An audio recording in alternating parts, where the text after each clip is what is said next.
बच्चों, इससे पहले आपने दबाव के बारे में जानकारी ली, तो चलिए हम जानते हैं तनाव क्या होता है। तनाव एक दूसरे से विपरीत दिशा में, जैसे आप लोग कभी खेलते समय रस्सी खींचते हैं, आपके जो सहपाठी होते हैं वह अपनी तरफ खींचेंगे और आप अपनी तरफ खींचेंगे, तो क्या होता है, एक दूसरे से विपरीत की दिशा में खींचना।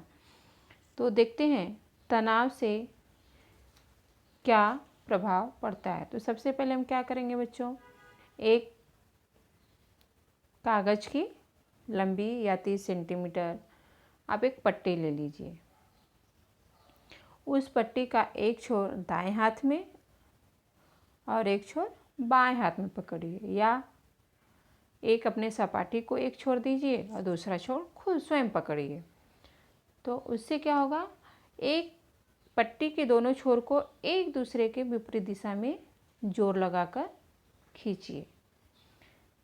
अब खींचने के जैसे आकृति क्रमांक 2 दिया गया है, उसे देखिए कि दोनों छोरों को पकड़कर हाथों से विपरीत दिशा में खींचने से किसका निर्माण होता है, तनाव का निर्माण होता है। इसी प्रकार स्थलमंडल में जब भू हलचलें विपरीत दिशा में होती हैं तब तनाव निर्मित होता है और भूपृष्ठ में दरारें पड़ जाती हैं। दरारों पड़ने के क्या परिणाम होते हैं, चलिए देखते हैं कि दरार पड़ने से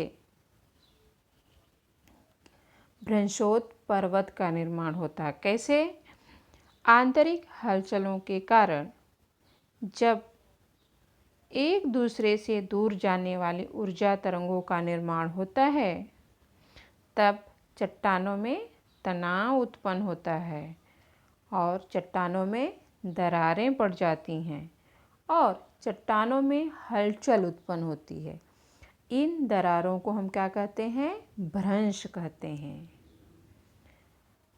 कठोर चट्टानों में ऊर्जा तरंगे जो हैं वह एक दूसरे की ओर आने से दबाव पड़ता है और इस प्रकार का भ्रंश का निर्माण होता है। दो समांतर भ्रंशों के बीच वाला जो भूपटल है वह भाग जब ऊपर उठता है तब ठीहे के समान दिखाई देने लगता है और वह ठीहे के समान दिखाई देने लगता है।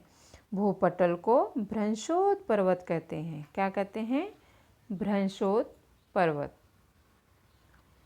भ्रंशोत पर्वत का जो ऊपरी हिस्सा है, यहाँ पर एरो आपको दिखाया गया है, उससे आप समझ सकते हैं कि जो उसका ऊपरी हिस्सा है वह कैसा है, समतल होता है, समतल, और उस पर शिखर या चोटी नहीं होते हैं और इनकी ढलान जो है वह तीव्र होती है, डायरेक्ट नीचे। छत, जैसे आप छत से गिरे तो डायरेक्ट नीचे आएंगे।